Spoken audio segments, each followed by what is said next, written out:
Has llegado a un lugar donde el miedo respira y la oscuridad camina a tu lado. Si continúas escuchando, dale like a este video y suscríbete ahora mismo, porque ya es tarde. Ellos saben que estás aquí. Ahora sí, comencemos.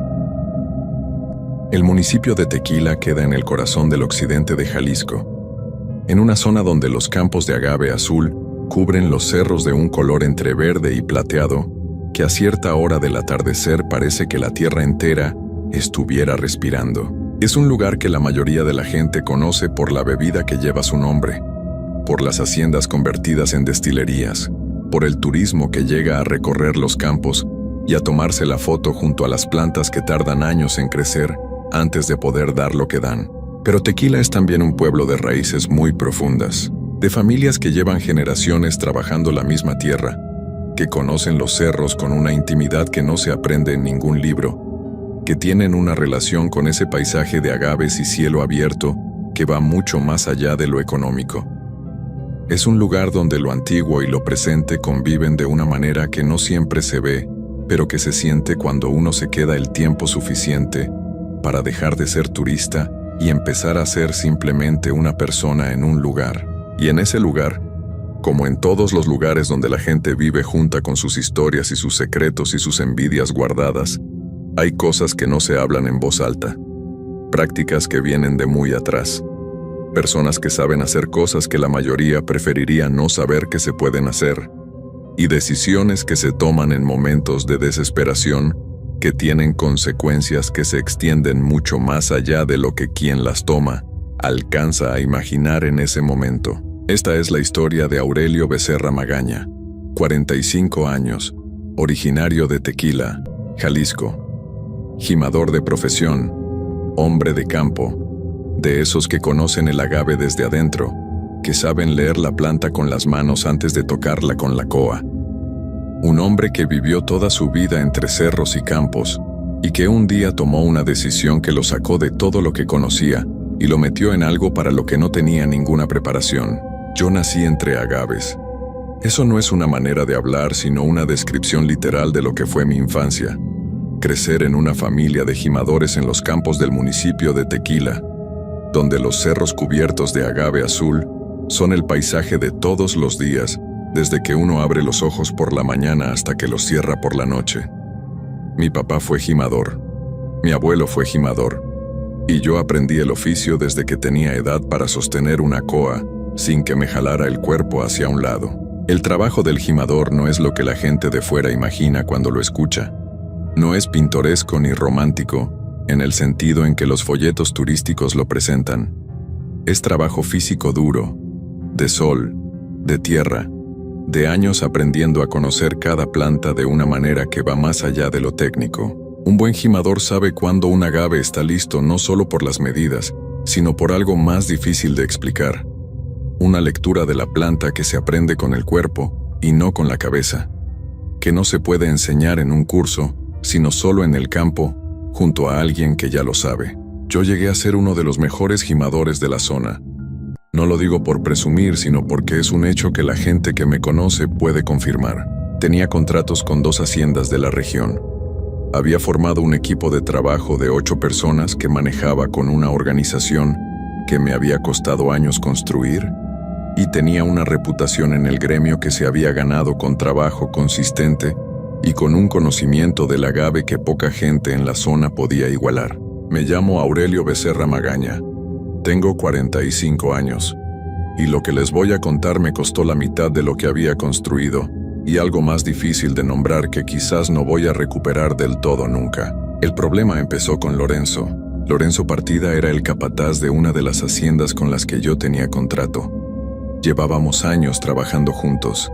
Habíamos construido una relación de respeto profesional que yo consideraba sólida, y durante mucho tiempo lo fue. Lorenzo era un hombre que conocía el negocio, que entendía el trabajo del gimador con el respeto que merece, y que durante años me trató con la consideración que se le da a alguien cuyo trabajo vale.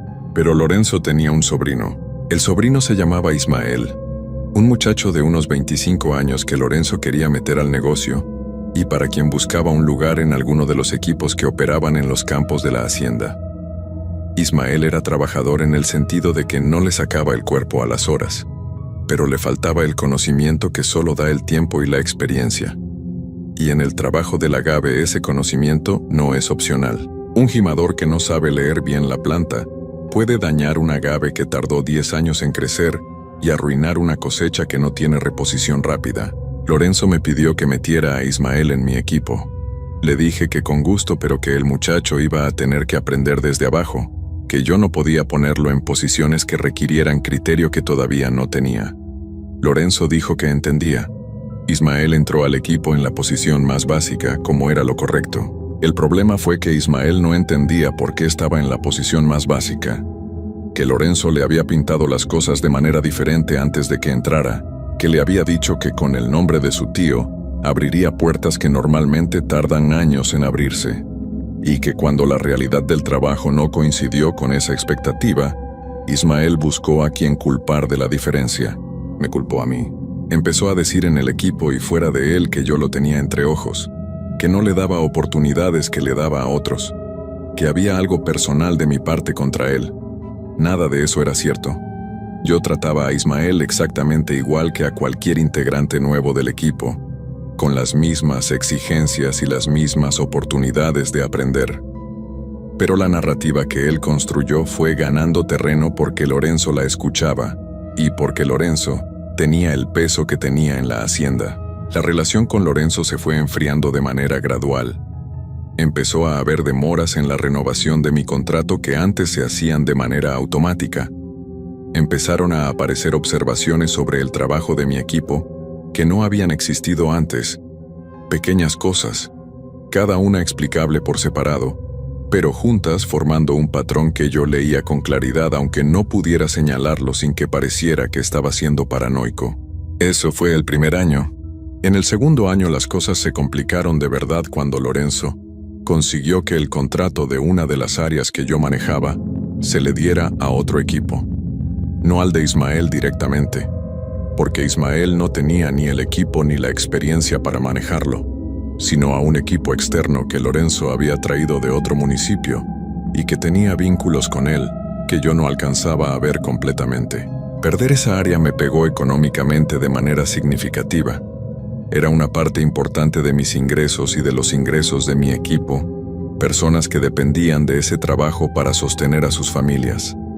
Tuve que reducir el equipo, dejar ir a 3 personas que llevaban años conmigo, lo que me pesó de una manera que va más allá de lo económico porque esas personas eran de confianza y de trato, y verlas irse por algo que yo no había hecho fue de lo más difícil que me tocó en ese proceso. El segundo contrato, el que todavía conservaba, empezó a mostrar las mismas señales. Demoras, observaciones, una incomodidad creciente en la relación con la hacienda que antes no existía. Fue en ese punto, cuando veía venir la pérdida del segundo contrato y con ella el desmoronamiento de todo lo que había construido en años, que cometí el error que cambió todo. No lo llamaría error en el momento en que lo tomé, porque en ese momento se sentía como la única salida que me quedaba. Así funciona la desesperación, que vuelve razonables las cosas que con la cabeza fría nunca elegirías. Lo que me llevó al camino equivocado fue una conversación con un hombre que se llamaba Don Crescencio. Don Crescencio Aldama era un hombre mayor que vivía en las afueras del municipio de Tequila, en una propiedad pequeña que quedaba por el camino que sube hacia los cerros del norte. No era exactamente conocido en el pueblo, en el sentido de que la gente hablara de él abiertamente, pero tampoco era desconocido. Era de esas presencias que existen en los pueblos de manera lateral, que están ahí sin ser el centro de ninguna conversación, pero que la gente ubica cuando necesita ubicarlos. Me lo mencionó un hombre del gremio, un gimador mayor que había trabajado en la región toda su vida y que me conocía desde que yo era chico. Me lo mencionó de pasada, en una conversación sobre mis problemas con Lorenzo y con la hacienda, cuando yo estaba desahogándome con él de la frustración de ver que los caminos normales no estaban funcionando. Me dijo que había gente que cuando los caminos normales se cerraban, encontraba otros caminos.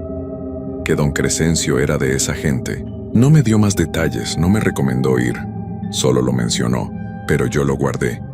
Y 2 semanas después, cuando llegó la notificación formal de que el segundo contrato no sería renovado, saqué ese nombre del lugar donde lo había guardado y decidí que no tenía nada que perder con ir a escuchar. Esa es la frase más peligrosa que existe. No tengo nada que perder. Porque casi siempre es mentira. Casi siempre hay algo que perder que uno no está viendo porque el dolor que carga en ese momento ocupa todo el espacio visual.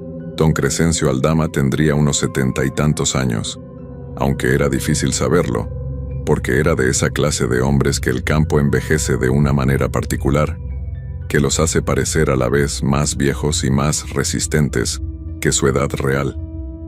Era de complexión delgada pero con una fortaleza en las manos y en la postura que contradecía esa delgadez. Tenía el cabello completamente blanco y unos ojos oscuros muy quietos que no se movían mucho, pero que uno sentía que registraban todo. Llegué a su propiedad un martes por la tarde sin haber avisado porque no tenía manera de avisar. Nadie me había dado un número ni una manera de contactarlo previamente. Simplemente llegué y toqué la puerta de madera del patio. Don Crescencio abrió como si me esperara. No dijo nada, solo me hizo un gesto para que entrara. Me hizo pasar a una habitación al fondo de la casa que tenía la temperatura más fresca que el resto del lugar, lo que en el calor del municipio de Tequila era notable. Había poca luz, una ventana pequeña y una lámpara que daba una claridad suficiente pero justa. Me indicó que me sentara. Se sentó frente a mí y me miró durante un momento que se sintió más largo de lo que el reloj diría que fue. Luego me preguntó qué me traía. Le conté todo. Lorenzo, Ismael, los contratos perdidos, el equipo reducido, los años de trabajo que sentía que se estaban deshaciendo sin que yo pudiera hacer nada para detenerlo desde los caminos ordinarios. Lo conté todo de corrido, con más detalle del que probablemente necesitaba, porque llevaba tiempo sin tener con quién hablarlo de verdad, y ese hombre tenía una manera de escuchar que abría algo en uno. Don Crescencio escuchó todo sin interrumpir. Cuando terminé se quedó callado un momento, mirando hacia un lado como si estuviera procesando la información en un lugar distinto al que la mayoría de la gente usa para procesar. Luego me hizo una pregunta que no esperaba. Me preguntó qué era lo que yo quería específicamente. No qué me habían quitado ni quién tenía la culpa. ¿Qué quería que pasara? Le dije que quería que Lorenzo dejara de interferir en mi trabajo, que los contratos que eran míos por derecho y por trayectoria me los respetaran, que Ismael y sus pretensiones dejaran de ser un problema en mi camino. Don Crescencio asintió muy despacio ante cada cosa que yo decía, como contándolas. Luego me dijo que podía ayudarme, que lo que yo describía era un problema de interferencia humana sobre un camino que me pertenecía, y que había maneras de trabajar sobre eso que iban más allá de lo que cualquier negociación o proceso formal podía ofrecer. Le pregunté en qué consistía. Me dijo que haría un trabajo de apertura de camino, para remover lo que Lorenzo había puesto en mi contra, para que los obstáculos que Ismael representaba se disolvieran, para que el flujo natural de las cosas, que según él favorecía a quien trabajaba con honestidad, pudiera seguir su curso sin interferencias artificiales. Me lo dijo con esa manera tranquila, como alguien que describe algo que ha hecho muchas veces y que conoce bien. Sin drama, sin promesas exageradas, sin la retórica de quien intenta convencer. Solo información directa sobre lo que podía hacer. Le pregunté cuánto costaba. Me dijo la cantidad. Era significativa pero no imposible para mí en ese momento, aunque me requería usar una parte de los ahorros que había estado guardando como reserva para los meses difíciles que veía venir. Le pregunté si había algo más además del dinero. Me miró cuando hice esa pregunta. Me miró de una manera específica, evaluadora, como si la pregunta en sí le dijera algo sobre mí. Me dijo que sí, que había una condición que él ponía en todos los trabajos que hacía y que era innegociable. Le dije que me explicara. Me dijo que el trabajo que él hacía no podía usarse para hacerle daño directo a nadie, que él abría caminos y removía obstáculos, pero que no construía trabajos cuyo propósito fuera perjudicar a una persona específica, que si yo quería que Lorenzo sufriera o que a Ismael le pasara algo malo, eso no era lo que él ofrecía, y que mejor me fuera a buscar a alguien más. Le dije que no, que lo que yo quería era que me dejaran trabajar en paz, que no me interesaba el daño de nadie, sino simplemente que las cosas funcionaran como debían funcionar. Don Crescencio me observó durante otro momento de esos que se sienten más largos de lo que son. Luego dijo que bien, que podíamos proceder. Me pidió que regresara en 4 días, que viniera solo, que no le dijera a nadie a dónde iba y que trajera algo mío que tuviera relación directa con el trabajo, algo que hubiera usado en el campo recientemente. Me fui de ahí con una sensación que en ese momento interpreté como esperanza. Ahora sé que era algo más complicado que eso. Era el alivio temporal de alguien que por fin hizo algo, cualquier cosa, después de meses de sentir que sus manos no alcanzaban a cambiar nada. Y ese tipo de alivio es el más traicionero porque se parece demasiado a la solución sin serlo. 4 días después regresé con mi Koa más vieja, la que había usado desde hacía 12 años, y que para mí tenía el valor de una herramienta que conocía como extensión de mi propio cuerpo. Don Crescencio la recibió con una atención que me dijo que entendía exactamente qué significaba ese objeto para alguien de mi oficio. La observó un momento, la puso sobre la mesa frente a él y me dijo que me sentara.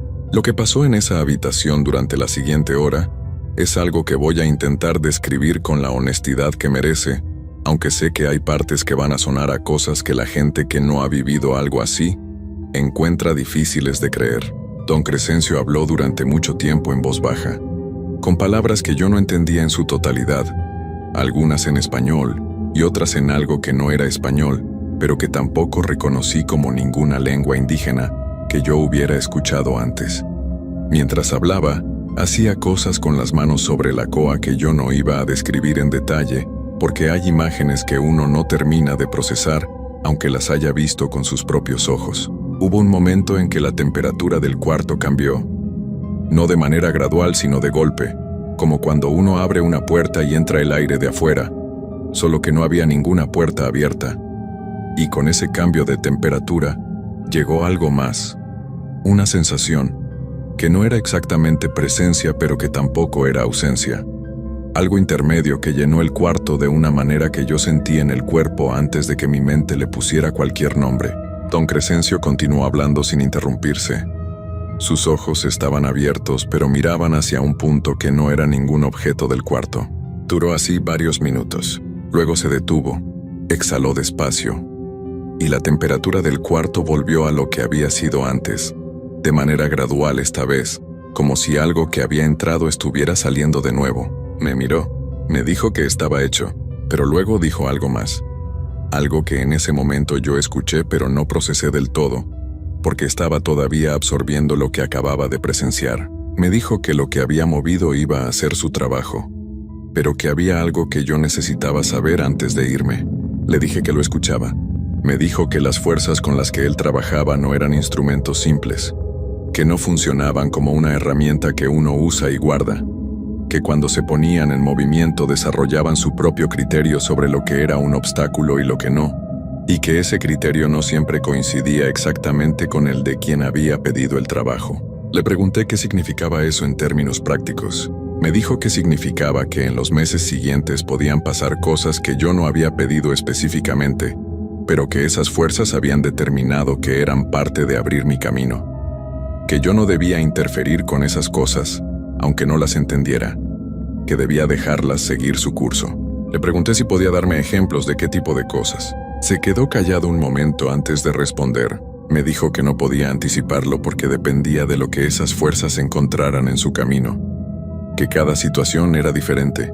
No me gustó esa respuesta, pero la acepté porque ya estaba adentro y porque en ese momento todavía no entendía del todo lo que significaba estar adentro de algo así, sin saber exactamente qué era lo que había adentro. Me fui de la propiedad de don Crescencio con mi Koa, que él me devolvió al terminar, y manejé de regreso al pueblo con esa mezcla de alivio y de inquietud que ya me era familiar de esa experiencia. Lo que no sabía mientras manejaba, lo que tardé semanas en empezar a entender, era que lo que don Crescencio había puesto en movimiento tenía una naturaleza que él me había descrito de manera incompleta, y que esa incompletitud no era accidental, y que las consecuencias de lo que esa tarde se había despertado no iban a caer solo sobre Lorenzo y sobre Ismael, Iban a caer sobre todo lo que yo tenía cerca. Los primeros días después de la visita con don Crescencio fueron tranquilos de una manera que yo en ese momento recibí como buena señal y que ahora entiendo que era simplemente el silencio antes de que algo se acomoda en su lugar y empieza a moverse. El trabajo del campo siguió igual. Salía temprano, regresaba al caer el sol, la rutina de siempre. En la casa todo normal. Mi esposa Catalina con sus cosas, yo con las mías, la vida ordinaria de dos personas que llevan años juntas y que tienen sus ritmos bien establecidos. Pero al quinto día empezó algo que no supe interpretar de inmediato. Uno de los hombres de mi equipo, Severiano, que llevaba 6 años trabajando conmigo y era de los más confiables, llegó una mañana con una expresión que yo no le había visto antes. Una expresión cerrada, de alguien que carga algo que no sabe cómo decir. Lo observé durante la mañana sin preguntarle nada, esperando que él solo lo dijera cuando estuviera listo. Al mediodía, durante el descanso, se me acercó y me dijo que la noche anterior, mientras regresaba a su casa por el camino que bordeaba los campos del norte, había visto algo. Le pregunté qué había visto. Tardó un momento en responder. Me dijo que había visto una luz en los campos. No la luz de una linterna ni de ninguna fuente que él pudiera identificar. Una luz quieta, de un color entre blanco y azul, que no era el color de ninguna luz artificial que él conociera, que estaba suspendida entre las plantas de agave a una altura que no correspondía al piso ni a ningún punto de referencia natural. La había mirado durante un momento sin moverse. Luego había seguido caminando rápido sin voltear. Me lo contó con la seriedad de alguien que sabe lo que vio y que no está buscando que lo crean, sino simplemente diciendo lo que es. Le dije que probablemente era algún reflejo, la luna sobre las plantas, algo que el cansancio del día hacía ver diferente de lo que era. Se lo dije con la convicción de alguien que todavía cree que tiene una explicación para todo. Severiano me miró y asintió sin decir nada más. Pero en su manera de asentir había algo que me dijo que él no me creía, y que probablemente yo tampoco me creía del todo. Esa misma semana hubo 2 cosas más que en ese momento registré como separadas, y que solo después conecté con lo que don Crescencio había puesto en movimiento. La primera fue que Lorenzo Partida faltó al trabajo 2 días seguidos sin aviso, lo que según me contó alguien de la hacienda nunca había pasado en los años que él llevaba en ese puesto. La razón que dio cuando regresó fue que había tenido un malestar, algo inespecífico que el médico no había sabido nombrar con claridad. La segunda fue que Ismael tuvo un accidente menor en el campo. No grave, solo un corte con la coa que lo dejó fuera de trabajo unos días. En el campo, los accidentes pasan y normalmente no significan nada más que eso. Pero el accidente de Ismael ocurrió en circunstancias que sus compañeros describieron como extrañas. Estaba trabajando en un área que conocía, con luz suficiente, sin ninguna condición que justificara el tipo de corte que se hizo, como si la herramienta se hubiera movido de una manera que él no esperaba, aunque él mismo no supiera explicar cómo. Cuando escuché esas 2 noticias sentí algo que me costó trabajo admitir. Sentí alivio, que Lorenzo estuviera mal, que Ismael hubiera tenido un tropiezo. En ese momento me produjo una satisfacción que yo racionalicé como justicia natural, como las cosas acomodándose en su lugar. Y fue exactamente esa satisfacción la que me impidió ver lo que debía haber visto en ese momento.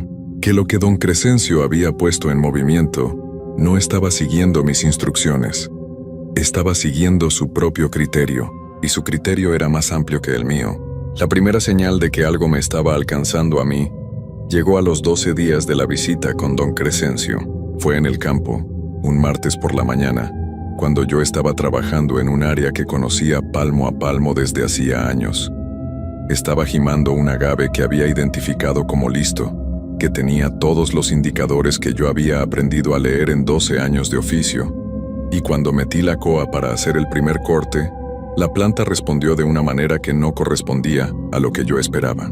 No de manera violenta ni dramática, simplemente diferente, como si el agave que yo creía conocer no fuera el agave que era. Lo dejé y me moví al siguiente. Pasó lo mismo. Al tercero entendí que el problema no era la planta. El problema era yo. Mis manos, que habían hecho ese movimiento miles de veces con una precisión que no requería pensarlo, de repente no encontraban el ángulo correcto. Mi lectura de la planta, ese conocimiento que vive en los dedos y en los años y no en la cabeza, estaba fallando de una manera que no tenía explicación técnica. Era como si algo entre yo y el agave, esa conexión que había tardado toda mi vida en construirse, se hubiera aflojado de repente. Me senté en el campo y miré las plantas alrededor sin entender lo que estaba pasando. Esa tarde llegué a casa más temprano de lo normal. Catalina me preguntó si estaba bien. Le dije que sí. Mentira automática.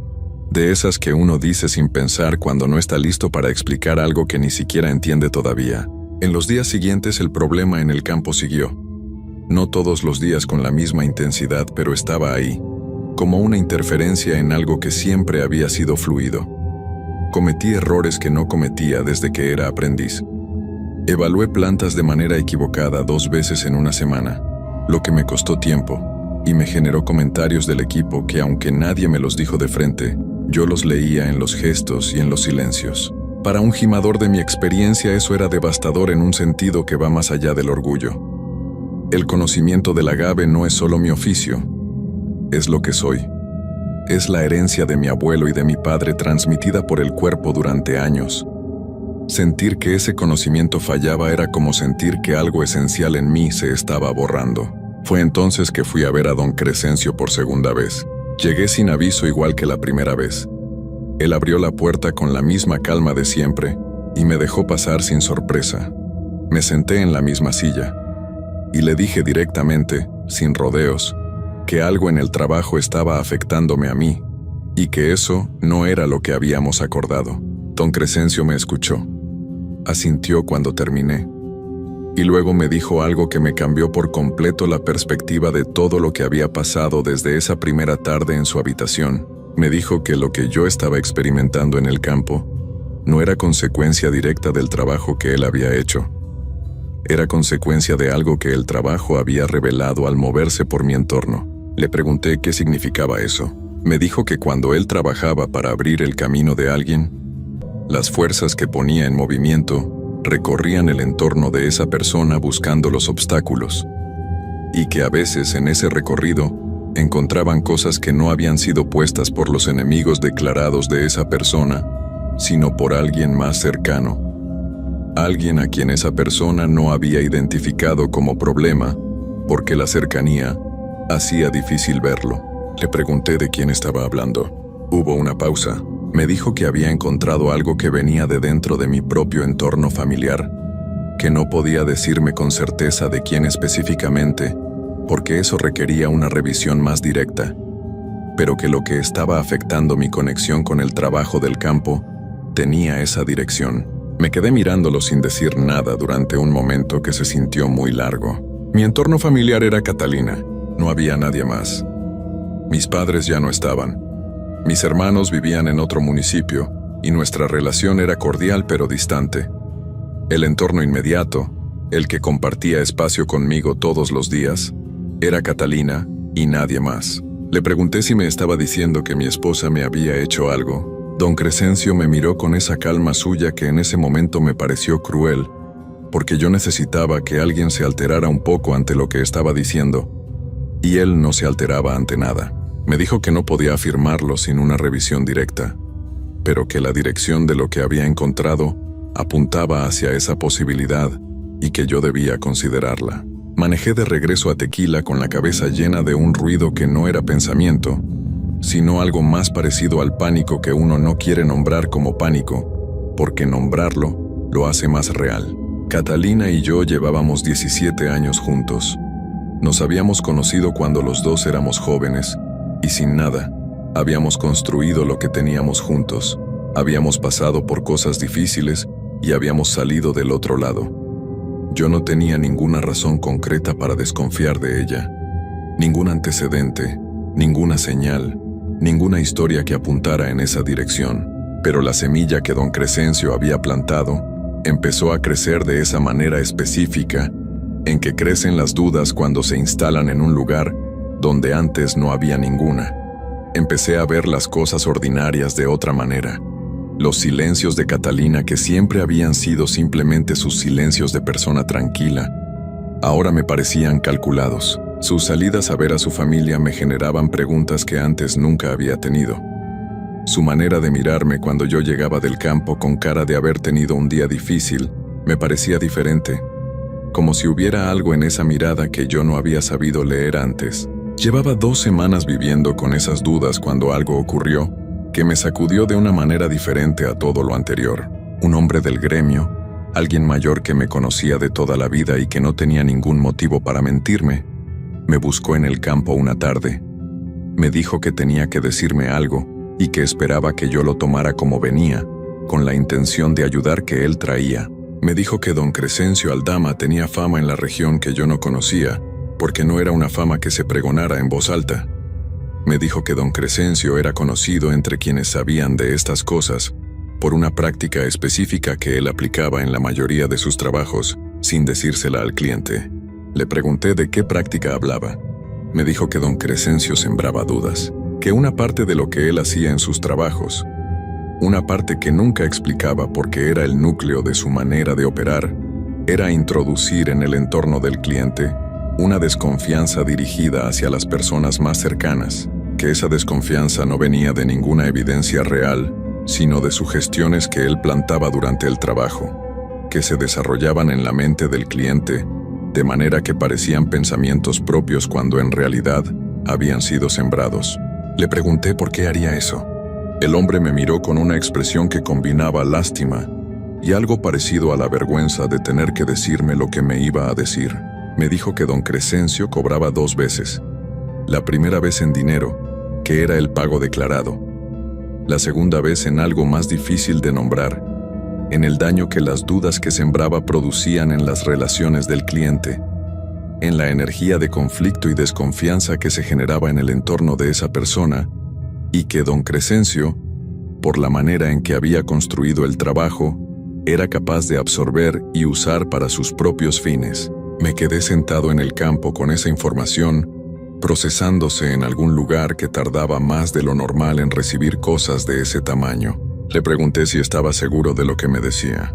Me dijo que sí, que no era el primer hombre al que don Crescencio le había hecho lo mismo, que había otros casos en la región, 2 que él conocía directamente, en que hombres que habían ido con don Crescencio buscando una solución a un problema externo, habían terminado destruyendo sus relaciones más cercanas desde adentro, convencidos de que las personas que los querían eran las responsables de sus problemas. Uno de esos hombres había dejado a su esposa después de 18 años de matrimonio, por desconfianzas que nunca tuvo una base real. El otro había roto con su hermano, su único familiar cercano, por razones que ninguno de los dos había podido explicar con claridad después de que el conflicto se enfrió. Los dos habían ido con don Crescencio buscando que sus caminos se abrieran. Los dos habían salido con sus vidas deshechas por adentro. Me levanté del campo antes de que terminara el día. Llegué a la casa. Catalina estaba en la cocina preparando la cena, y me miró cuando entré con esa mirada suya de siempre, la de alguien que lleva 17 años leyendo mis estados de ánimo, sin necesitar que yo se los explique. Me preguntó qué tenía. Me senté en la mesa de la cocina y le dije que necesitaba contarle algo. Todo. Desde la primera visita a don Crescencio hasta lo que el hombre del gremio me había dicho esa tarde en el campo. Catalina me escuchó sin interrumpir, con las manos sobre la mesa, quieta, con esa capacidad suya de recibir información difícil, sin que el cuerpo se le agite aunque por dentro esté procesando cosas que duelen. Cuando terminé hubo un silencio. Luego me dijo algo que me partió en 2 de maneras que no esperaba. Me dijo que había notado el cambio en mí desde hacía semanas, que había algo diferente en la manera en que yo la miraba, en mis silencios, en la manera en que a veces respondía a sus preguntas con una brevedad que no era la mía, que ella había pensado que era el estrés del trabajo, que los problemas con la hacienda te estaban afectando más de lo que yo admitías, pero que había noches en que la manera en que yo la miraba antes de dormirme le producía una incomodidad que no sabía cómo nombrar. Me dijo que ahora entendía qué era esa incomodidad. Era el peso de ser mirada con desconfianza por la persona que más te conoce en el mundo. No lloró cuando lo dijo. Catalina no es de las que lloran fácil, pero en su voz había algo que era peor que el llanto. Una herida específica que solo produce la traición de alguien en quien uno no esperaba que existiera esa capacidad. Yo no había traicionado a Catalina con ningún acto deliberado, pero la habían usado para hacerlo sin que yo lo supiera y sin que ella pudiera defenderse porque no sabía que estaba siendo usada. Eso fue lo que más me costó perdonarme.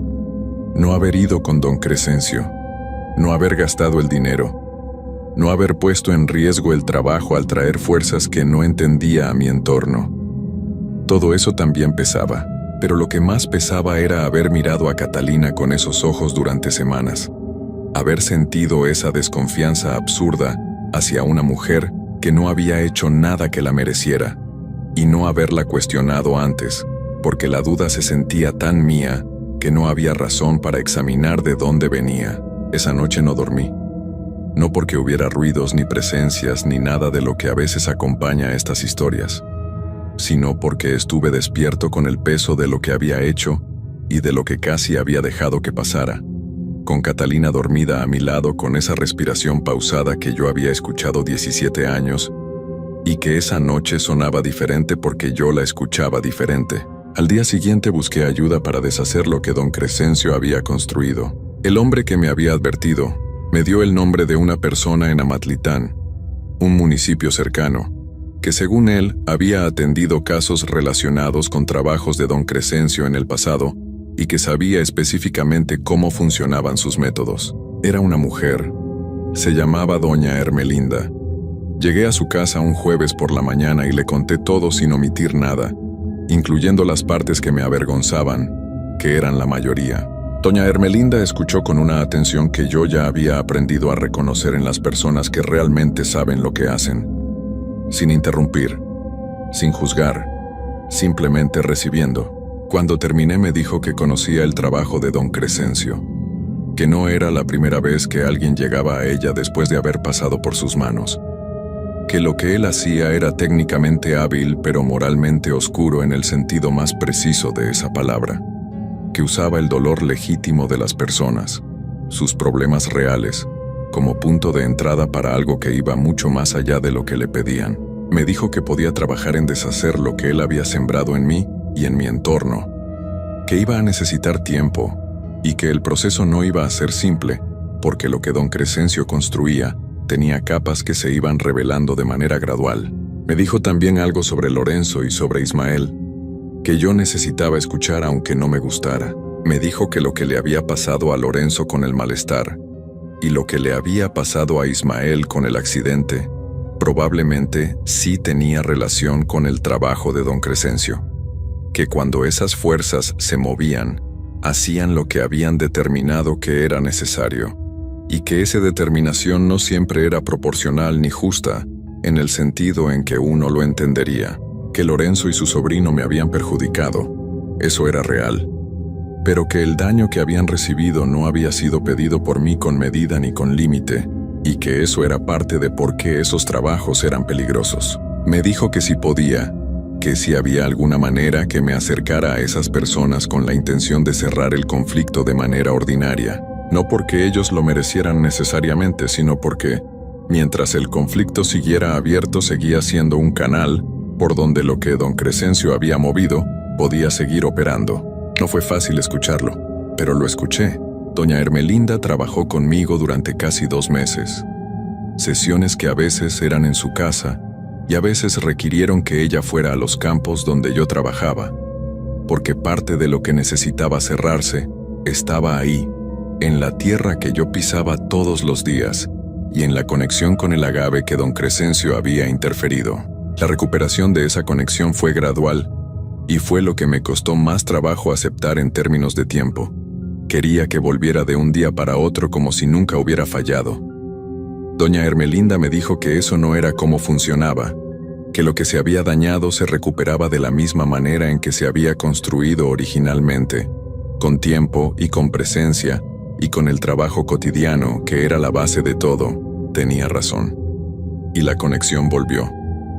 No perfectamente ni de golpe, sino sesión a sesión, campo a campo, planta a planta, hasta que un día puse las manos en un agave y lo leí como siempre lo había leído, sin pensar, desde el cuerpo, y supe que algo que se había aflojado había vuelto a estar firme.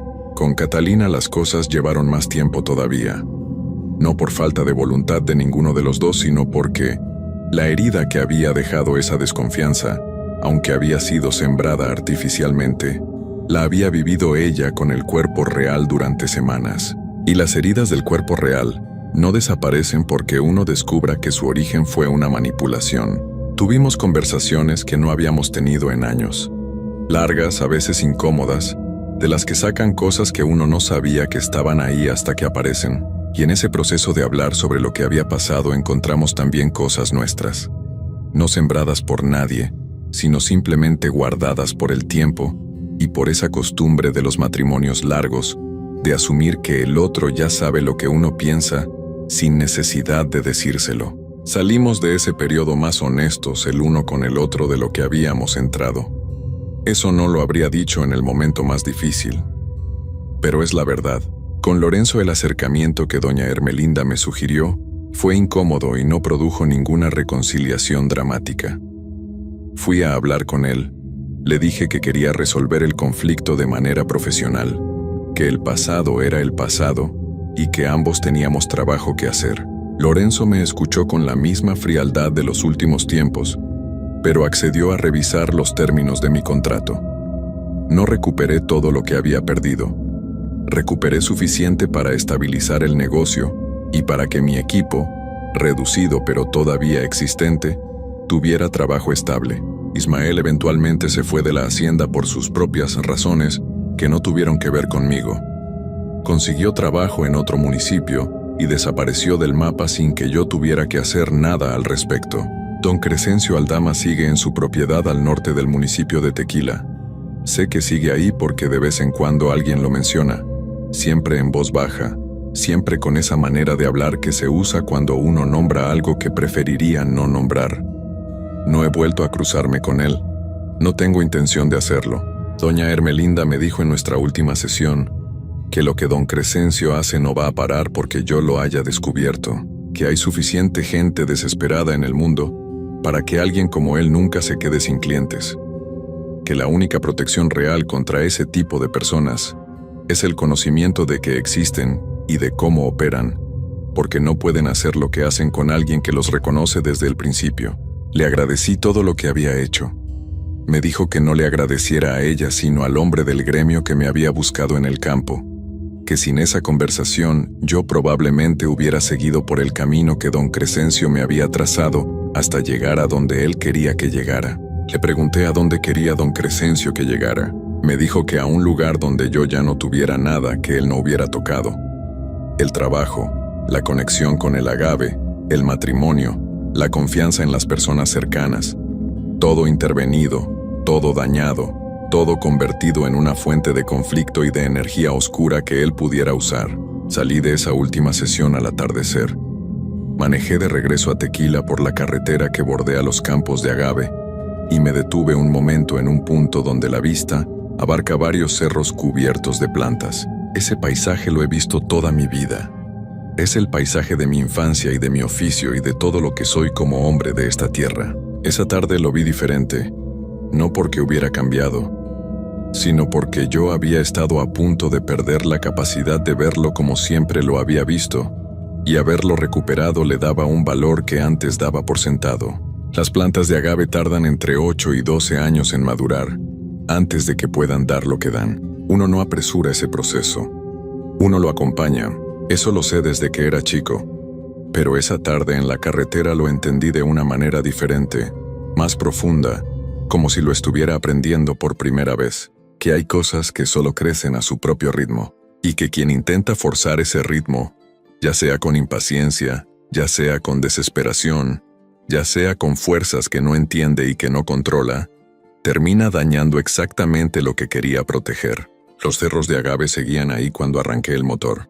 Como siempre, como van a seguir estando cuando yo ya no esté. Y eso, esa noche fue suficiente.